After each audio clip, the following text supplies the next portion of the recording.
sika watoke na ngambo ya Rwanda, est-ce que ozali na moto oyo akoki koloba ete aza surpris komona Paul Kagame koganye baélection? Ngai naza surpris te parce que ça fait 23 ans azali président na yango ekamwisi ngai te komona ke aganye lisusu mbala oyo. D'ailleurs ntango baélection yango ezalaki koya bamédia étranger nyonso bazalaki koloba ete oyo ezali nango baélection te, akoganye na ye kaka po anyataka na ye deja baadversaire na ye nyonso. Lelo baafricain mingi bazali koadmire ndenge Kagame azali kobongola Rwanda depuis génocide, balobi ezali pays africain le plus propre. Électricité ezali stable, banzela ezali malamu, mai ya komela ezali kobima partout, bakisa lisusu bazali koproduire ba laptop. Na yango bamboka mingi africain bakomi kotala Rwanda lokola mboka oyo ezosala makambo oyo esengeli.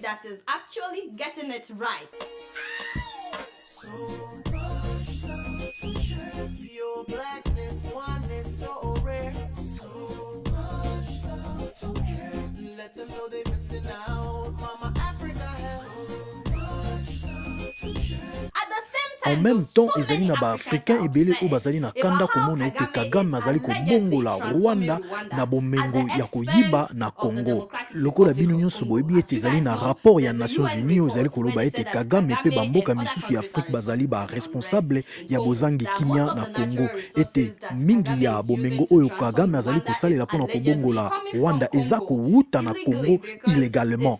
Eza lokola bazo koyiba ressources na Congo pe kobongola Rwanda. Bino nyonso boyebi ete Congo ezali pays africain le plus riche na oyo etali bongo bomengo ya se ya mabele.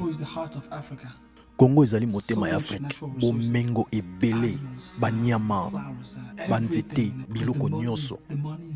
Mbongo ezali kuna. Ya kosakana te. Moto nyonso alingi eteni ya Congo. Lelo atako Kagame azali koboya kondima yango ezali na ba rapport ebele ezali koloba ete na tango ya génocide ya Rwanda ba milliers de Hutu bakatisaki na ngambo ya Congo et Kagame azwaki bongo support ya administration Bill Clinton mpona kolanda bango ti na Congo. Kagame oyo amemaki rebellion ya Batutsi akomisi ko mokonzi mpona ye ba Hutu bazalaki lokola ba menace mpona Rwanda. Na absence ya justice azalaki kobongisa revanche moko ya makasi na Congo.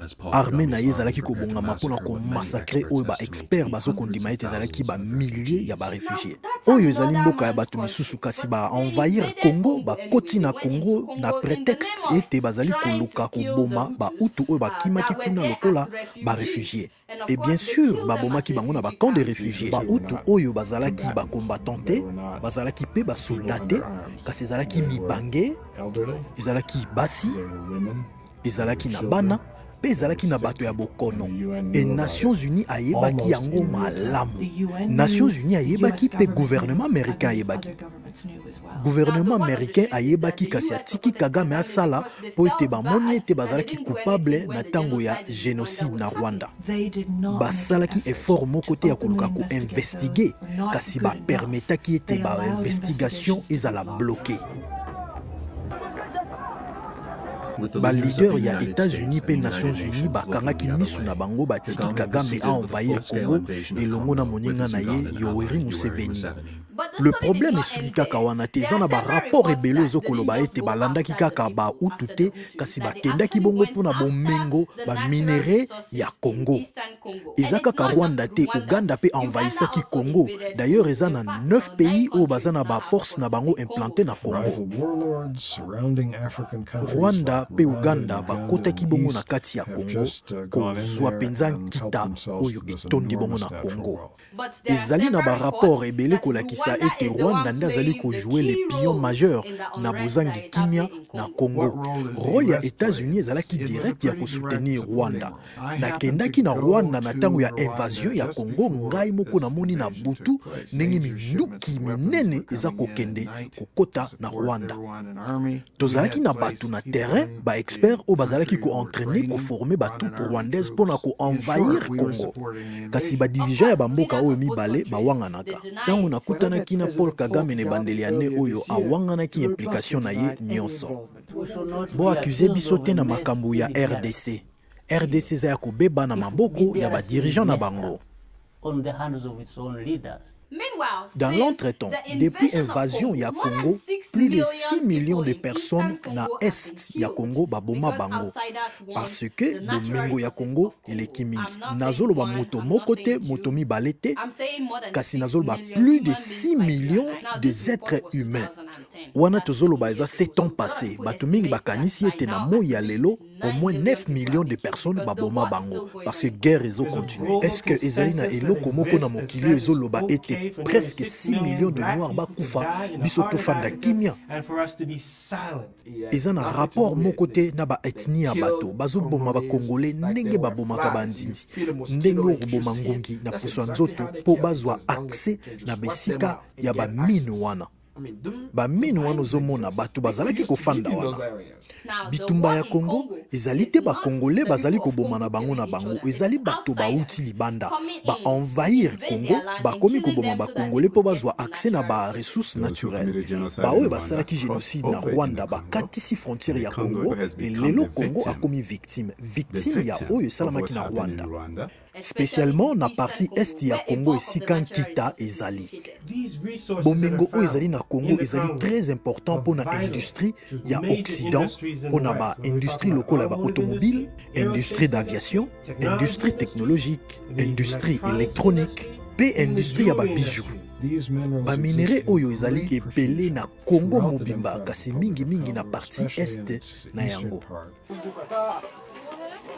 Nasema ni rakonda rafari iko natoka Rwanda, inatokea Rwanda inakuya mpaka huko. Maeko mambo ya kusema rakonda jamaa iko napigana. Pona ba oyo bazali koboya kotika ba mabele na bango, bazali koboma bango, tope ko forcer bango batala ndenge nini bazali ko violer basi na bango, tope bana na bango ya basi.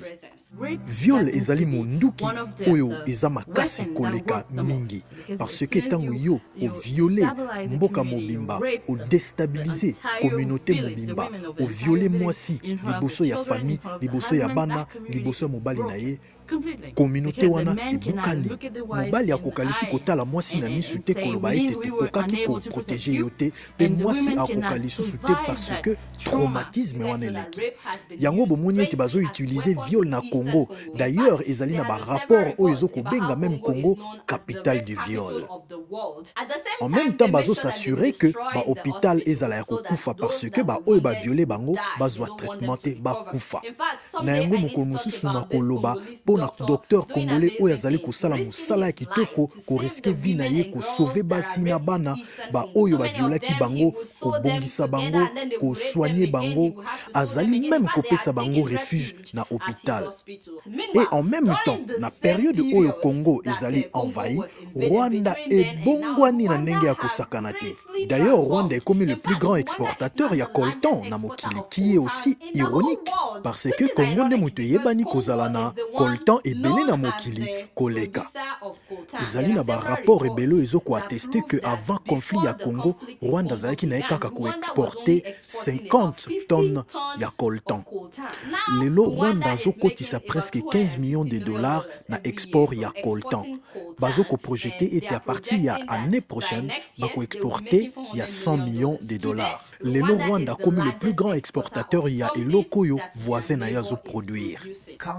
Congo aza na 64% ya coltan ya mokili mobimba. Minerai ou eza fatal na électronique moderne. Et le plus grand réserve ya cobalt na mokili mobimba. Cobalt eza minerai moko très stratégique, surtout pour na ba industrie ya armement ya défense.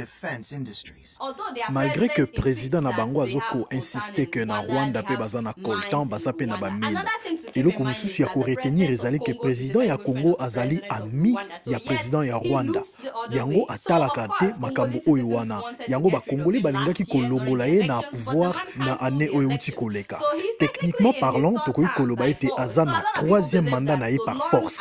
Bato mingi bazali kondima ete aussi longtemps Joseph Kabila akozala na pouvoir na Congo, Kagame akozala na accès na ba minerai nyonso ya Congo.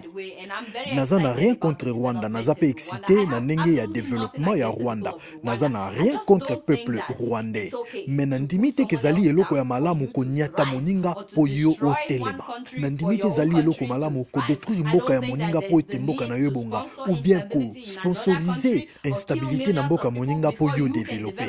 Il ne faut pas que ba millions de personnes posent accès na cobalt pe cuivre.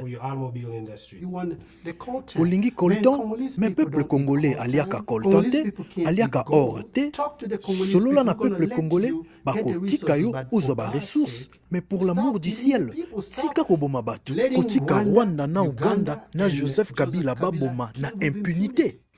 Nyonso oyo ezali basé na barapport pe barapport ya Nations Unies oyo ezali koloba ete bazali même na bapreuve ya oyo tozali koloba. Lelo ezali na animosité entre peuple rwandais et peuple congolais. Nazala na kati ya sale esika peuple congolais na peuple rwandais bazalaki na oyebisa bino ezalaki propreté. Barwandais misu bazalaki koloba ete mpona nini bacongolais bakoki kobongisa makambo na bango te. Et vous savez ekosala pasi parce que bacongolais bazomituna soki barwandais bayebi makambo oyo président na bango azosala na Congo. Ça fait 23 ans que Kagame aza na pouvoir et ils ont expliqué transformation oyo Rwanda eza ko subir. Eza ba plainte ebele ezali koloba ete ye azali konyokola ba journaliste et surtout soki balingi ko questionner ba relation na ye na makambo ezokoleka na Congo na rôle oyo ajouaki na génocide et yango kaka te eza pe crime ko protester. Bon, ce n'est pas que ko protester te mais oza responsable ya oyo koyela yo après avoir protesté. Et eza na ba prisonniers politiques oyo bazali kuna depuis des années et ba membre ya opposition bakanga bango depuis aéroport soki bazongi na mboka kolakisa mwasi oyo nalobelaki bino quelques mois passés. Again, don't worry about that. We have a constitution in place. Is that a yes? No, it is a broad answer to say you don't need to worry about anything. Not long ago, Kagame's administration amended the constitution so that he can rule until 2034. This is 2017, right? So this man may technically be the president until 2034. And of course, for this year's election, they made sure that his banner was everywhere. But for other candidates, they were not allowed to have their banner wherever the president's banner was posted. So wherever Kagame's donc banner was esika posted, oyo Kagame azalaki na babanderole bango bazalaki permite ya kozala na babanderole na bango pembeni ya Kagame. Bapesaki bango kutu kaka 3 semaines ya kosala campagne. Kaka yango te moko ya basi oyo andimaki kotia candidature na ye quelques jours après ba photo na ye ya motakala ya bolumbu ebimaki partout. Try to undermine my campaign. During the collection of the signatures, the people working with me were harassed. Some were put in jail. They were told that signing for me was treasonous. In fact, na yango bato mingi bazali surpris te ke bato mingi bayebaki te bakandida misusu oyo bazalaki na élection moko kaka oyo azalaki na campagne bato bayaki kaka presque 100 yango bato mingi mpe bazokamwa te ke Kagame nde aganye baélection oyo yango nalingi koyoka opinion na bino est-ce que transformation ya Rwanda ezali justifié mpona komona ke ezali kodépendre na bamort ya bato ebele bamillions de personnes na pays voisins. Mais avant de répondre na lingi omitia na esika ya mboka oyo voisin ezali kokufisa bato. Question nanga mosusu ezali okosepela kozala na dirigeant oyo azali décrit comme un dictateur mais eke azoko développer mboka na ye. Et question nanga ya suka ezali USA ayebi malamu ba violation oyo ezali kosalama na Rwanda mais bazali kopesa mbongo ebele na Rwanda à chaque fois et na retour bango bazali kozwa ba coltan oyo bazali ko utiliser na kosalaka ba téléphone ba avion et makambo ebele ebele pona nini. UN report but since 2000 the United States have given Rwanda $1 billion. Why is the United States supporting a genocidal government? États-Unis d'Amérique azali ko décrire Kagame lokola tyran moko mais ami na bango. Pona nini États-Unis azoko soutenir Rwanda na Uganda? Oui, parce que bango bakoki kosala makambo oyo biso moye tokende kuna kosala ezate na Afrique. Bango bakoki kozala na basoda bakende kufa mpona biso bakoki kokende na bisika oyo biso moye tosala ezate donc bazali lokola ba proxy na biso. So I want to know what you guys think about this, about the US and what's happening in Eastern Congo. Again, you guys know I don't know much. Guess what? I'm just keeping it real.